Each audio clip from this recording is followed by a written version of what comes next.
नमस्कार मंडळी, मी संध्या सप्रे. कसे आहात तुम्ही सगळे?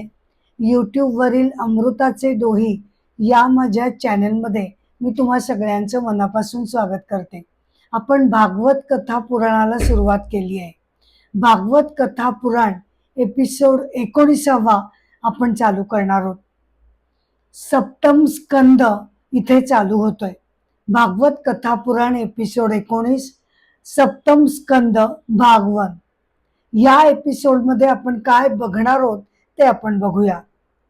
हिरण्यकश्यपूने लोकांना, प्रजेला, स्वर्गातील देवांना सगळ्यांनाच त्रास द्यायला सुरुवात केली आणि काय घडलं ते आपण बघूया. हिरण्यकश्यपूची तपस्या आणि त्याला ब्रह्मदेवाकडून मिळालेली वरप्राप्ती हे जाणून घेऊ. प्रल्हादाचा जन्म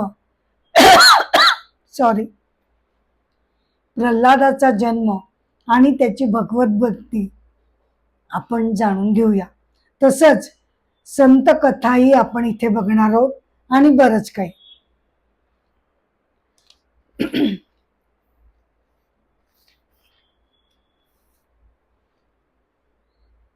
प्रथम मंगलाचरण म्हणून मी भागवत कथा पुराणाला सुरुवात करते. श्रीमं महागणाधिपतये नमः. वक्रतुंड महाकाय सूर्यकोटि समप्रभ निर्विघ्नं कुरु मे देव सर्वकार्येषु सर्वदा. नमो देवे महादेवे शिवाये सततं नमः. नमः प्रकृते भद्राये नियतः प्रणतास्मतां. समचरण सरोजं सान्द्रनीनाम्बुदाभं जगन्विहित पाणिं मंडनं मंडनानां. तरुण तुलसीमाला कंधरं कंजनेत्रं सदय धवलहासं विठ्ठलं चिंतयामि. आदो देवकी देवी गर्भजननं गोपी गृहे वर्धनं मायापूतन जीवितापहरणं गोवर्धनोद्धारणं.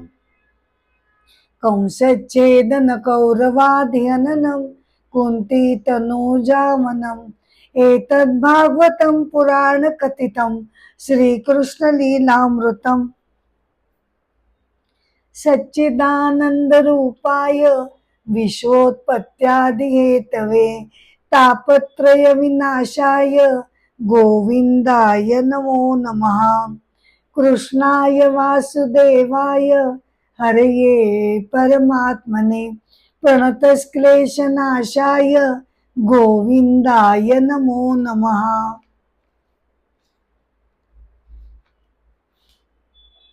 एपिसोड 19 सप्तम स्कंद भाग 1. सप्तम स्कंदचा विषय आहे उतयाहा म्हणजे कर्मवासना.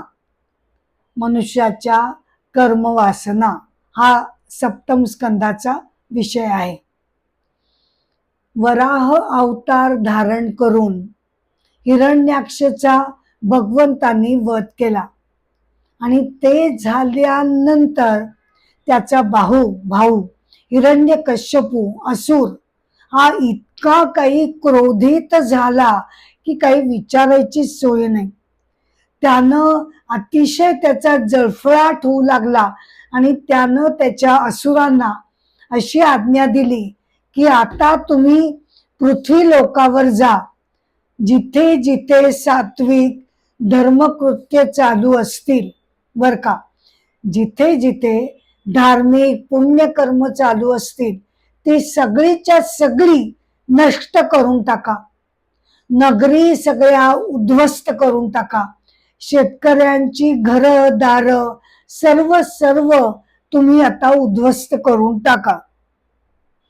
त्याप्रमाणे त्याच्या आज्ञेप्रमाणे असुरांनी ती नासधूस करायला सुरुवात केली. आणि मग हिरण्यकश्यपूला आता असं वाटायला लागलं की या सगळ्या लोकांमध्ये मीच एकटा काय तो सम्राट म्हणून असायला हवा. एकमेव अजिंक्य सम्राट पद मला प्राप्त व्हावे. यासाठी घोर तपश्चर्या करण्यासाठी हिरण्यकश्यपू मंदराचलाच्या एका दरीमध्ये तो गेला आणि तिथे बसून तो ध्यानस्थ झाला आणि अत्यंत कठोर अशी तपस्या त्यानं केली. भयंकर उग्र साधना त्यानं भगवंतांची केली. ब्रह्मदेव त्याच्यावर प्रसन्न झाले आणि त्याच्या कठोर तपश्चर्येमुळे ते म्हणाले की तुला जो काही वर हवाय तो मागून घे बर का. त्यावर हिरण्यकश्यपूनं मोठा विचित्र असा वर मागितला बर का. काय मागितले त्यांनी? तो म्हणाला, हे ब्रह्मदेवा, तुम्ही उत्पन्न केलेल्या बर का, तुम्ही उत्पन्न केलेल्या कोणत्याही प्राण्यांपासून माझा वध होता कामा नये. आत किंवा बाहेर, दिवसा किंवा रात्री, जमिनीवर किंवा आकाशात, कुठेही कुणाच्याही शस्त्रांनी अस्त्रांनी माझा वध होता कामा नये. युद्धामध्ये माझ्याशी सामना करण्यासाठी कोणी फार काळ उभा राहता कामा नये. मी नेहमीच अजिंक्य असावं. सर्व जगताचा प्राण्यांचा अधिपती मीच असावं. त्याच्या कठोर तपश्चर्येमुळे ब्रह्मदेवांचा नाईलाज झाला आणि त्याने जे जे काही मागितलं ते त्याला देणं त्यांना भाग पडलं. मग काय विचारता मंडळी, साक्षात ब्रह्मदेवाकडून असा वर मिळाल्यामुळे हिरण्यकश्यपू अजूनच उन्मत्त झाला. मनाला येईल तसे अत्याचार आणि जुलूम तो सगळीकडे करू लागला. स्वर्गामध्ये सुद्धा त्यानं देवांचा पराभव केला आणि अत्यंत उन्मत्तपणे स्वतःच्या मनाला वाटेल तसं तो वागू लागला. इंद्रियांचा उपभोग घेण्याची क्षमता, त्याची लालसा दिवसेंदिवस वाढू लागली आणि अगदी मनाला येईल तसं अनियंत्रितपणे तो उपभोग घेऊ लागला. सर्व जगत त्याला प्रचंड घाबरायला लागलं. तो सर्व जगताचा सम्राट झाला. त्याला 4 पुत्र झाले. प्रल्हाद हा त्यातला सगळ्यात धाकटा पुत्र. हिरण्यकश्यपू असुरांचा राजा होता आणि शुक्राचार्य हे असुरांचे गुरु होते. शुक्राचार्यांचे पुत्र षंड आणि अमर्क हे त्या असुरांच्या मुलांना गुरुशालेमध्ये शिकवत असत.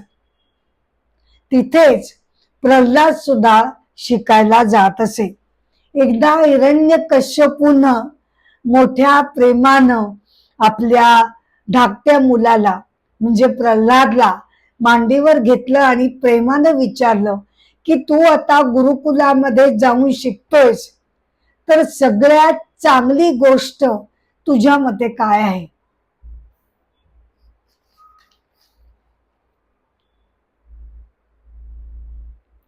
हे त्यानं विचारल्यानंतर प्रल्हादनं शांतपणे त्यांच्याकडे बघत असं उत्तर दिलं की प्रत्येकानं भगवंतांची मनापासून भक्ती करावी असं मला वाटतं. हा, हे काय भलतच, अरे असुर पुत्र ना हा, मग असं वेड्यासारखं काय बोलतोय?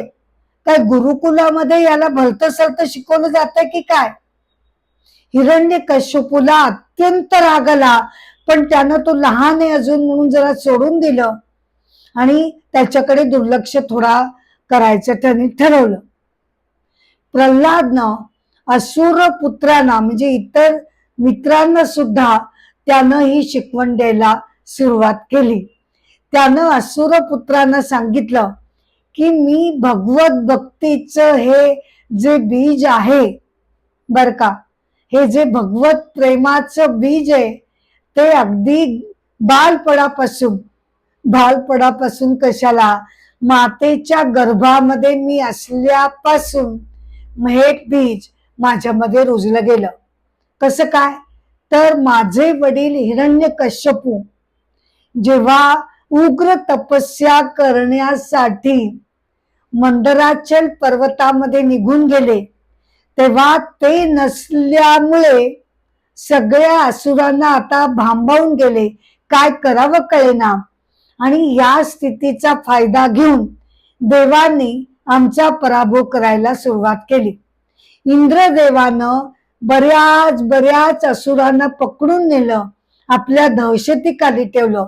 इतकंच काय, माझी माता कयाधू तिला सुद्धा त्यांनी बंदी करायचं ठरवलं. तेव्हा महर्षी नारद त्यांना वाटेमध्ये भेटले आणि ते म्हणाले, अरे हिला कशाला तू घेऊन जातोस. तेव्हा इंद्र म्हणाला की ही गर्भवती आहे हे मला कळलेलं आहे आणि म्हणून हिला जेव्हा अपत्य होईल तेव्हा त्याला ठार मारून बर का, त्या मुलाला त्या बाळाला ठार मारून मग मी हिला सोडून देईन.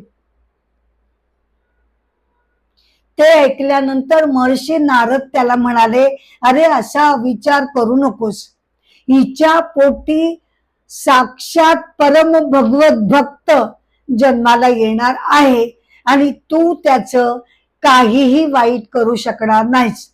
तेव्हा माझ्या आई, हिला तू त्रास देऊ नकोस. इंद्रदेवांनी त्यांची इच्छा मान्य केली आणि तो पुढे निघून गेला. महर्षी नारदांनी त्या कयाधूला म्हणजे प्रल्हाद बाळाच्या मातेला आश्रमामध्ये नेलं आणि मग साहजिकच तिथे तिच्यावर अत्यंत चांगले सुसंस्कार कानावर पडू लागले.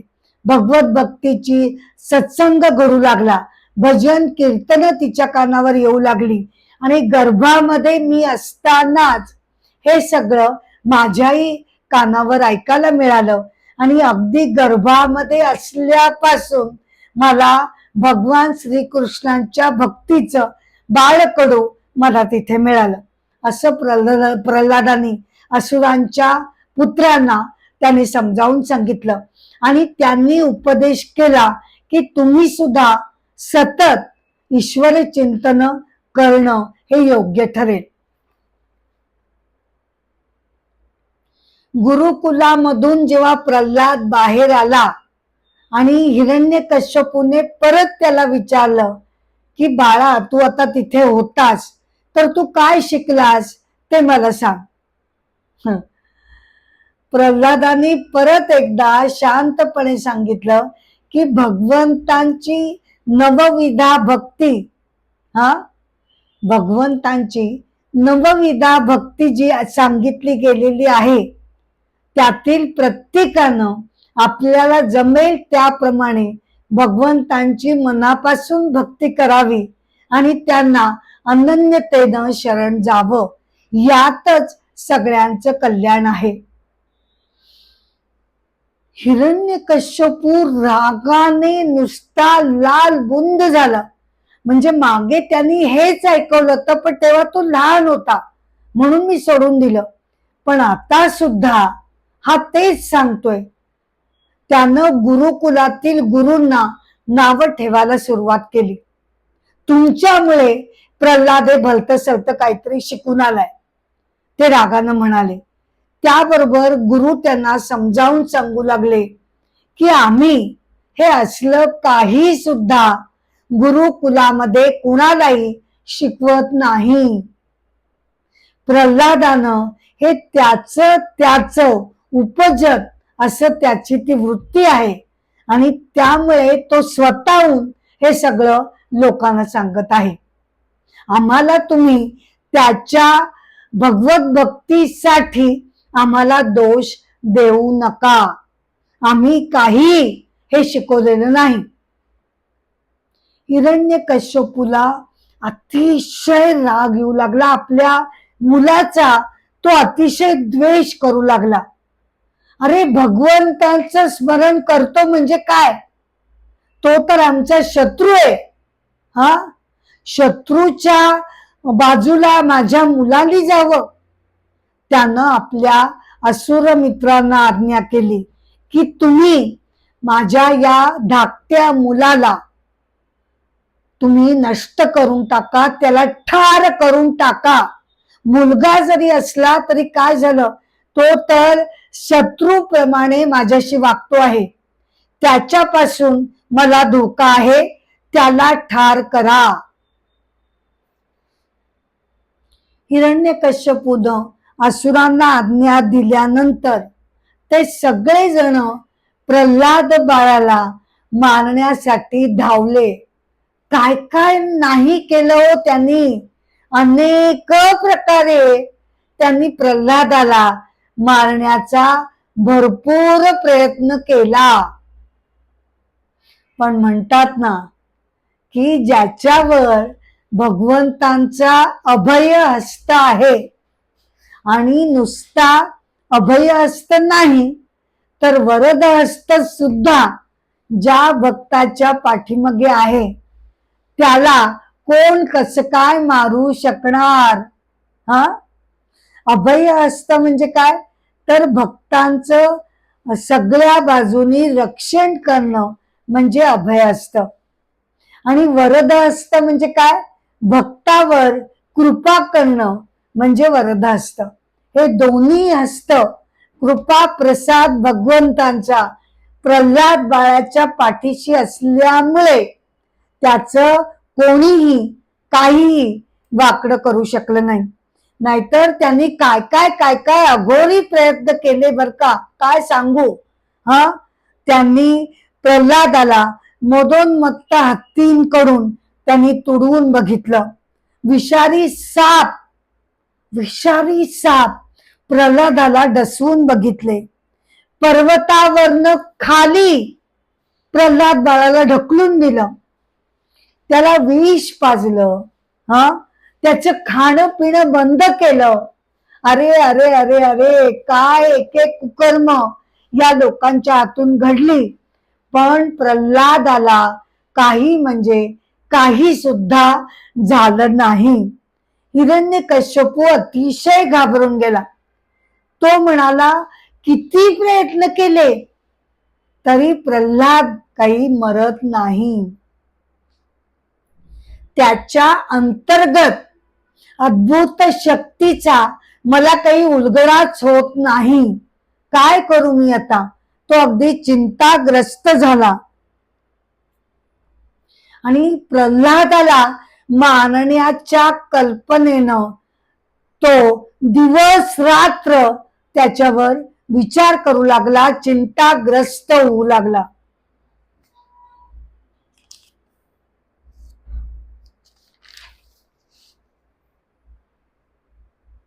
परंतु प्रल्हादाच्या अत्यंत निष्पाप निर्व्याज्य खऱ्या खऱ्या भक्तीमुळे, खऱ्या खऱ्या अनमोल अशा त्याच्या भक्ती भावनेमुळे साक्षात भगवंत त्याच्या पाठीशी होते.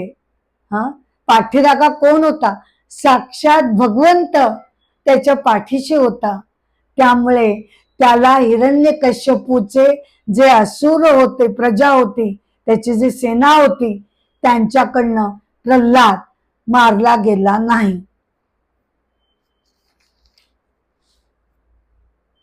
ज्ञानेश्वर माऊलींनी भक्तीला पंचम पुरुषार्थ असं गौरवलेलं आहे. ज्ञान मार्गामध्ये वृक्षपणा आहे, नाही का. ज्ञान मार्गामध्ये जरी तो अत्यंत श्रेष्ठ असला तरी त्याच्यामध्ये वृक्षपणा येतो, कोरडेपणा येतो. पण भक्ती मार्गामध्ये मात्र अतिशय माधुर्य आहे. भक्ती मार्गामध्ये, ज्ञान मार्गामध्ये लोक काय म्हणतात, नेती नेती नेती. हा, नेती नेती म्हणजे काय? नेती नेती या शब्दानं परमेश्वराचं अस्तित्व ज्ञान मार्गामध्ये सिद्ध केलं जातं.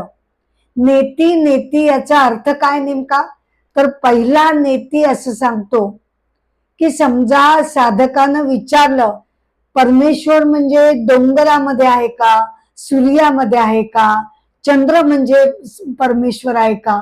तर प्रत्येक गोष्टीला नाही नाही नाही, यामध्ये कुठेही भगवंत नाही, कोणत्याही गोष्टीमध्ये भगवंत नाही, हे सांगणारा पहिला नेती.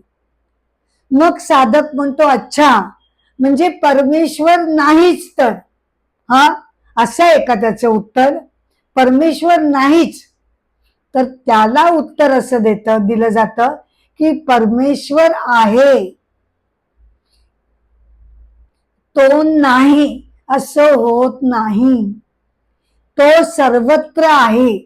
दुसरा नेती हा परमेश्वर नाही हे अमान्य करणारा दुसरा नेती हे सांगतो. आणि याच्या उलट भक्ती मार्गामध्ये साधक काय म्हणतो? हा, भक्त काय म्हणतो? इति इति म्हणजे काय? हो, डोंगरामध्ये आहे भगवंत, हो आहे. सूर्यामध्ये आहे, या व्यक्तीमध्ये हो आहे. इति इति म्हणजे सर्वत्र आणि सर्वत्र परमेश्वर भरून राहिलेला आहे, हे सांगणारं निर्देशक तत्व म्हणजे इति इति. भक्तीचे दोन प्रकार पडतात, एक पराभक्ती आणि दुसरी अपरा किंवा गौणी भक्ती. पराभक्ती म्हणजे ज्या भक्तीला ज्ञानाचं अधिष्ठान लाभलेलं आहे ती भक्ती. आणि अपरा किंवा गौणी भक्ती म्हणजे जी अनन्य शरणतेनं परमेश्वराला शरण जाते ती म्हणजे गौणी भक्ती. असं म्हटलं जातं की कृष्ण भक्ती करावी, कृष्ण भक्ती करू नये. म्हणजे काय? कृष्ण भक्ती करू नये, कृष्ण भक्ती करावी. कृष्णाचे दोन अर्थ पडतात. एक अर्थ आहे कृष्ण म्हणजे वाईट किंवा काळी अशी गोष्ट, तर त्या अर्थाने कृष्ण भक्ती करू नये म्हणजे वाईट मार्गाला लागू नये. आणि कृष्ण भक्ती करावी म्हणजे भगवान श्री कृष्णांची अनन्य शरणतेनं भक्ती करावी. गीता अध्याय 12 श्लोक 9 मध्ये भगवंतांनी साधकाला अभ्यास योग सांगितलेला आहे. म्हणजे काय? तर साधकानं चित्ताची स्थिरता राखण्याचा प्रयत्न करावा. हे तर मोठं अवघडच काम आहे. आपलं मन हजार दिशेंनी सतत धावत असतं आणि आपण सुद्धा त्याच्या मागोमाग फरफटत जात असतो. तर अशा वेळेला जेव्हा मनामध्ये विचार यायला लागतील तेव्हा त्यांना थोपवत न बसता शांतपणे त्रयस्थपणे त्या विचारांकडे बघावं आणि आपलं मन ईश्वराच्या जवळ आणण्याचा प्रयत्न करावा. त्यासाठी चिकाटी लागते, साधना लागते, मनाला तशी सवय आपल्याला करावी लागते, सातत्य लागतं आणि शिस्त लागते. मनावर आपल्याला कठोर संयम ठेवावा लागतो. मन इकडे तिकडे धावू लागलं की त्याच्या मागे फरफटत न जाता कठोर नियंत्रणाने त्याला आपण जे आपल्या समोर सगुण साकार ईश्वराचं आराध्य दैवत जे आपलं आहे त्याचं जे प्रतीक मनामध्ये ठेवलेलं आहे तिकडे सगळे विचार वळवावेत. त्यामुळे हळूहळू शांत स्थिर बुद्धी व्हायला लागते. हाच तो अभ्यास योग. पण अर्थात 1-2 दिवस करून त्यानं काही होणार नाही. अभ्यास म्हणजे साधकाने सतत मनापासून श्रद्धेने हा प्रयत्न करायला हवा. हे एकदा जेव्हा जमायला लागतं तेव्हा ज्ञानेश्वर माऊली म्हणतात तसा अंतर्बाह्य चमत्कार आपल्यामध्ये निश्चितपणे घ्यायला लागतो. ज्ञानेश्वर माऊली मोठ्या गोडपणानं भक्ताची व्याख्या करताना म्हणतात, जे जे भेटे भूत, जे जे भेटे भूत, ते ते मानिजे भगवंत. कोणी येऊ दे ना समोर, कोणी येऊ दे, ते ते मानिजे भगवंत. प्रत्येक व्यक्ती साक्षात परमेश्वराचं स्वरूप आहे. हा भक्ती योगू निश्चित जाण माझा. आपलं ज्या ज्या कर्तृत्वानं कर्म घडतं तेव्हा सुद्धा ते कर्म, ते कर्तृत्व माझं नसून ते सर्व काही ईश्वराच्या कृपेमुळे हे सगळं मला मिळत आहे. अशी जेव्हा आपण कृतज्ञतेची भावना मनामध्ये ठेवतो, अहंकाराला बाजूला सारून ईश्वराचं जे श्रेष्ठत्व आहे ते जेव्हा आपण मान्य करायला लागतो तेव्हा आपल्याला सगळीकडे भक्तीचा सुगंध जाणवू लागतो. भक्त जो आहे त्याला मोक्ष प्राप्तीमध्ये सुद्धा काही सुद्धा रुची नसते. अरे नको तो आम्हाला मोक्ष, काय करू मी तो मोक्ष घेऊन.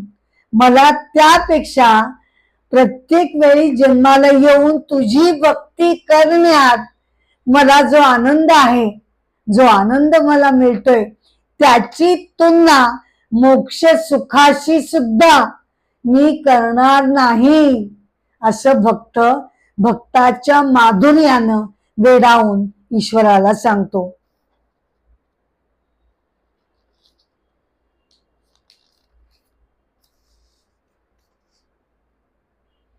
एका संत श्रेष्ठाची कथा आपण या संदर्भात बघूया. संत श्रेष्ठ त्यागराज, जन्म 1767, मृत्यू 1847.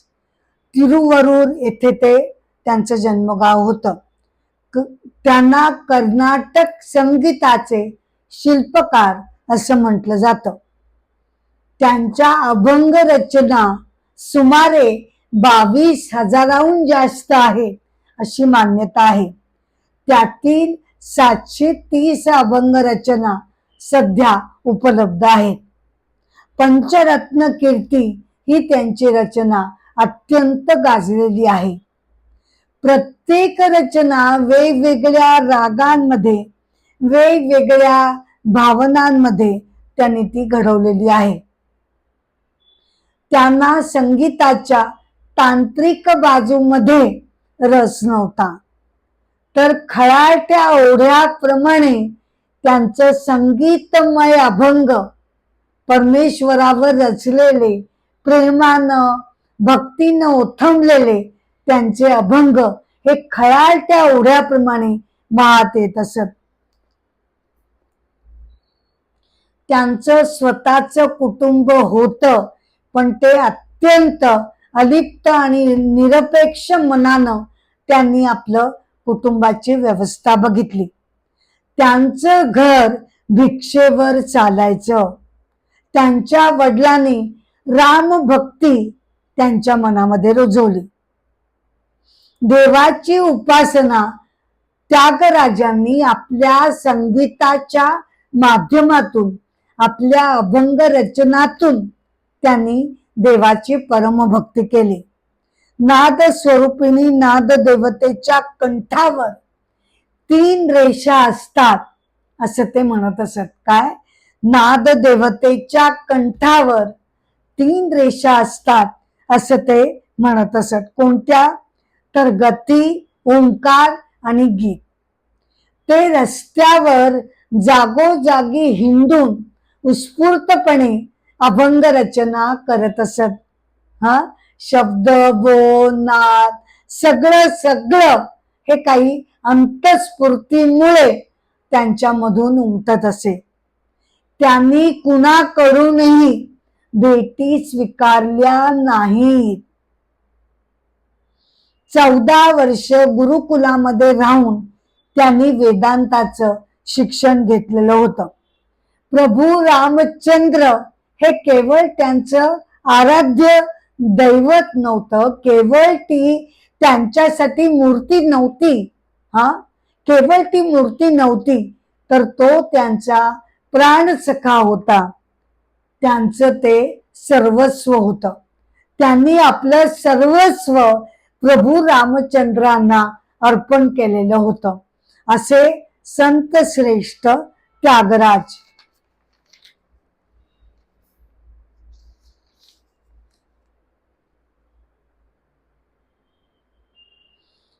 कठोपनिषदमध्ये असा मंत्र आलेला आहे की ईश्वरीय तत्व बर का, परमेश्वराला जर जाणून घ्यायचं असेल तर ते केवळ बुद्धीनं किंवा अभ्यासानं किंवा श्रवणानं किंवा चिंतन मननानं केवळ ते होऊ शकणार नाही.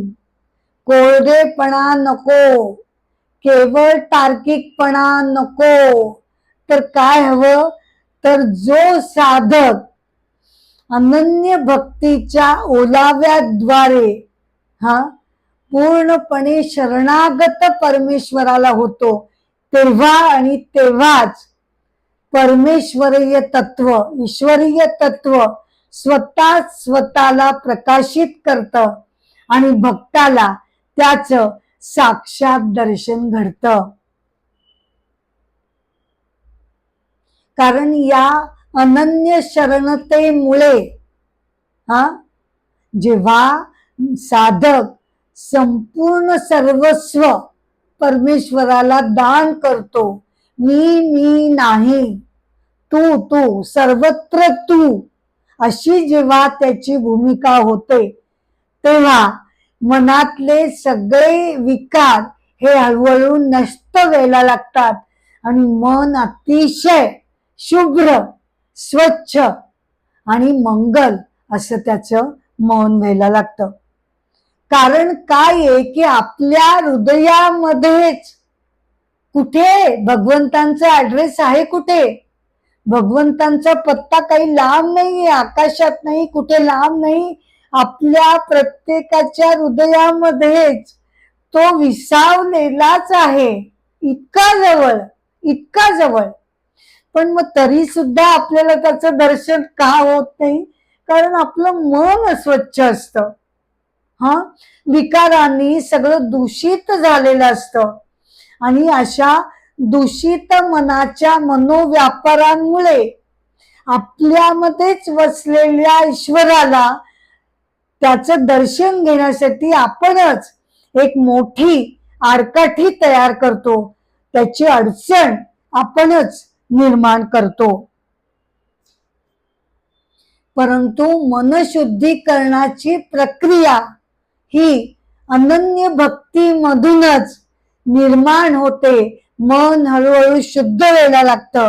श्वेताश्वेतर उपनिषदामध्ये सुद्धा हेच म्हटलेलं आहे की केवळ शुद्ध आणि मंगल अशा मनाच्या गाभ्यामध्ये साधक आपल्या हृदयामध्ये स्थित असलेल्या परमेश्वराला केवळ आणि केवळ शुद्ध मंगल मनामुळेच केवळ तो ते दर्शन घेऊ शकतो.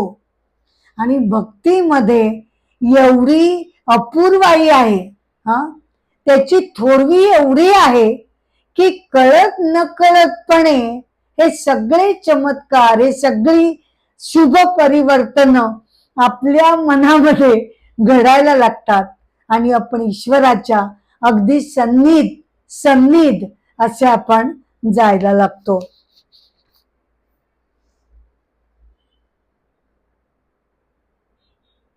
याच दृष्टीने संत व्यासतीर्थ यांची कथा आपण बघूया. संत व्यासतीर्थ, जन्म 1447, मृत्यू 1539. आई वडील बल्लम्मा आणि अक्कम्मा. मूल होत नव्हतं त्या दाम्पत्याला, म्हणून ते संत ब्राह्मण्य तीर्थांकडे गेले आणि त्यांच्या कृपेने या जोडप्याला 3 मुलं झाली. दुसरा मुलगा व्यासतीर्थ. आधी ठरल्याप्रमाणे दुसरा मुलगा म्हणजे व्यासतीर्थांना त्याच्या आई वडिलांनी ब्रह्मण्य तीर्थांकडे सोपवून दिलं.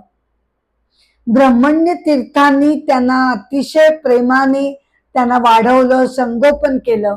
मोठा झाल्यानंतर त्याला संन्यास दीक्षा दिली. कांची येथे व्यासतीर्थांनी तत्वज्ञानामध्ये शिक्षण घेतलं. तिथून मूलबगाल या ठिकाणी ते गेले आणि श्रीपाद राजांकडून त्यांनी द्वैत सिद्धांत समजून घेतला. त्यांच्यावर तिरुपती येथील व्यंकटेश्वर मूर्तीची जबाबदारी सोपवण्यात आली. राजा कृष्णदेवराय बर का, राजा कृष्णदेवराय व्यासतीर्थांच्या प्रगाढ बुद्धिमत्तेवर एवढा काही प्रसन्न झाला की त्यांच्यावर या राजानं साक्षात रत्न हिरे माणक्यांचा त्यांच्यावर अभिषेक केला. हो, रत्न हिरे माणक्यांचा अभिषेक त्याने केला. पण या आमच्या संत श्रेष्ठांनी त्याचं काय करावं? तर त्यांनी ती सगळी हिरे माणक रत्न गोर गरिबांना वाटून टाकली आणि त्यांनी सुसंपन्न केलं. कृष्णदेवानी बेडाकोंडा हे खेड त्यांना दिलं. तिथे व्यासतीर्थांनी आश्रम बांधला बर का, शिक्षण घेण्यासाठी आश्रम बांधला, लोकांसाठी तलाव उभारले, अनेक सोयी त्यांनी गोरगरिबांसाठी तिथे करून दिल्या. असे हे संत श्रेष्ठ व्यासतीर्थे.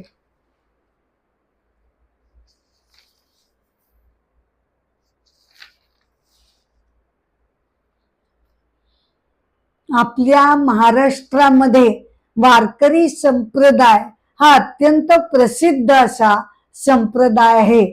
त्याची आपण थोडी माहिती बघूया. वारी करणारा म्हणजे पंढरपूरची तीर्थयात्रा करणारा तो वारकरी असं म्हटलं जातं. हा महाराष्ट्रातील प्रमुख संप्रदाय आहे.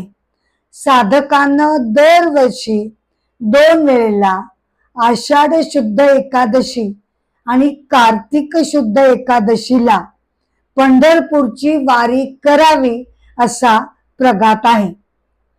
संत श्रेष्ठ ज्ञानेश्वरांनी जेव्हा कार्तिक वद्य एकादशीला समाधी घेतली तेव्हापासून आळंदीला सुद्धा कार्तिक वद्य एकादशीला आळंदीची वारी करण्याचा प्रघात वारकऱ्यांनी सुरू केला. वारकरी भक्तजन गळ्यामध्ये तुळशीच्या मण्यांची 108 मण्यांची माळ ते गळ्यामध्ये घालतात. याशिवाय कुणालाही वारकरी होता येत नाही.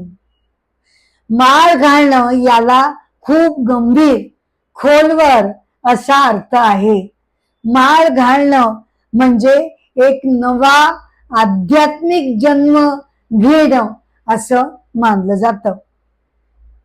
वारकरी संप्रदाय हा भागवत धर्मामध्ये अंतर्भूत केलेला आहे. उपास्य दैवत भगवान श्रीकृष्ण आहेत त्यांचंच दुसरं रूप म्हणजे विठ्ठल, त्यांचंच दुसरं रूप म्हणजे विठोबाराया. श्रेष्ठ समीक्षक अभ्यासक सोनोपंत दांडेकर यांच्या मते वारकरी संप्रदाय हा वैदिक धर्मांतर्गत पंथ येतो. यामध्ये वैदिक धर्म सांगितला गेलेला आहे. दीक्षा विधी जो आहे तो अगदी साधा आहे. महंत साधूकडून साधक ती माळ त्याला घातली जाते. ही माळ ज्ञानेश्वरी ग्रंथावर आधी ठेवली जाते, त्याची पूजा केली जाते आणि मग अत्यंत मंगलमय रीतीनं ही अशी सिद्ध केलेली माळ भक्ताच्या गळ्यामध्ये घातली जाते. त्याचे अनेक नियम सुद्धा वारकऱ्याला पाळावे लागतात, जसं की सात्विक शुद्ध वर्तन, मांसाहार नाही, कांदा लसूण मद्यपान नाही, रोज हरिपाठ वाचणं आवश्यक आहे. रामकृष्ण हरी हा मंत्र जप वारकऱ्याला दिलेला असतो. तर असा हा वारकरी संप्रदाय.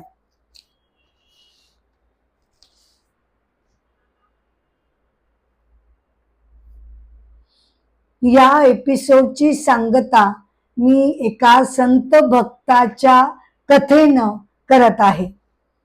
संत वल्लभाचार्य, जन्म 1479, मृत्यू 1531. वाराणसी मध्ये त्यांचा जन्म झाला. ते पुष्टी मार्गाचे प्रवर्तक मानले जातात. पूजा व्रत वैकल्य उपासना ही तर हवीच, पण त्याबरोबरच भक्ताच्या मनामध्ये शुद्ध निर्मळ भक्ती असणं अत्यंत गरजेचं आहे असं ते सांगत असत.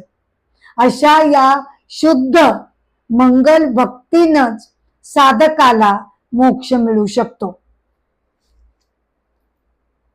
भगवान श्रीकृष्णांचे ते परमभक्त होते. त्यांना भगवंतांनी स्वप्नामध्ये दर्शन दिलं होतं. ब्रह्मसंबंध मंत्र त्यांनी ऐकला होता. त्यांचे अनेक शिष्य होते. ते अनवाणी यात्रा करत असत. शिवून घेतलेले कपडे ते घालत नसत. ते कुणाच्याही घरी थांबत नसत. त्यांची 2 मुलं गोपीनाथ आणि विठ्ठलनाथ. पुष्टी म्हणजे काय तर पुष्टी म्हणजे देवाची कृपा, आणि ती कृपा झाली तरच मोक्ष मिळतो. आणि असंही म्हटलं जातं की देवाची कृपा कधी होते, तर देवाची कृपा त्याची कृपा झाल्यावरच ती आपल्याला होते. देवाच्या आज्ञेवरून त्यांनी काशी गाठली आणि एका पर्णकुटीमध्ये झोपडीमध्ये ते एकटेच भगवंतांच्या चिंतनामध्ये त्यांनी शेवटचे दिवस व्यतीत करण्याचं ठरवलं. आणि नंतर त्यांनी गंगेमध्ये शिरून प्राणत्याग केला. असे परमभक्त वल्लभाचार्य. भागवत कथा पुराण एपिसोड 19 इथे मी संपत आहे. हा एपिसोड मी संपत असले तरी तुम्हा सगळ्यांना मी मनापासून विनंती करते की कृपया अमृताचे डोही या माझ्या चॅनलला तुम्ही शेअर करावं, लाईक करावं, सबस्क्राईब करावं, ही माझी नम्र विनंती आहे. एपिसोडची सांगता इथे होत असली तरी भागवत कथा पुराणाचे पुढचे भाग घेऊन मी तुमच्या भेटीला येतच राहणार आहे. एपिसोडची सांगता मी गजरानं करत आहे.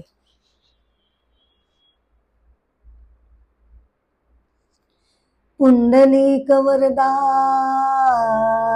हरी विठ्ठल, श्री ज्ञानदेव तुकाराम, पंढरीनाथ महाराज की जय, राजाधिराज रामचंद्र महाराज की जय, भगवान गोपाल कृष्ण महाराज की जय, मंगल मूर्ति मोरया।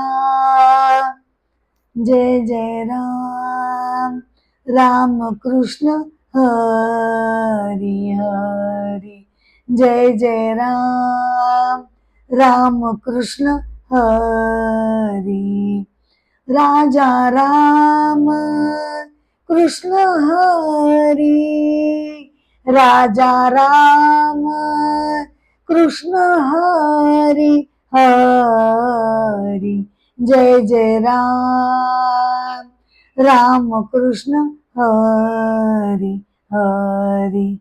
नमस्कार.